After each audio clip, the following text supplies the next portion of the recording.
ಈಗ ನಾವು ರಾತ್ರಿ ನಿದ್ದೆ ಮಾಡುವಾಗ ಯೂಶ್ವಲಿ ಮೆಲಟೋನಿನ್ ಅಂತ ಒಂದು ಹಾರ್ಮೋನ್ ಇರುತ್ತೆ. ಇದರಿಂದಾಗಿ ನಮಗೆ ರಾತ್ರಿ ನಿದ್ದೆ ಚೆನ್ನಾಗಿ ಬರೋಕ್ಕೆ ಹೆಲ್ಪ್ ಆಗುತ್ತೆ.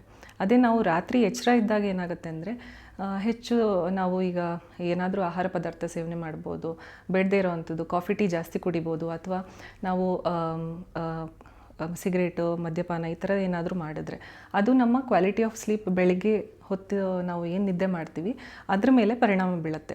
ಪ್ಲಸ್ ಬೆಳಗ್ಗೆ ಹೊತ್ತು ಏನಾಗುತ್ತೆ ಅಂತ ಹೇಳಿದ್ರೆ ಬೆಳಕಿರುತ್ತೆ, ಹೊರಗಡೆನೂ ಬೆಳಕಿರುತ್ತೆ.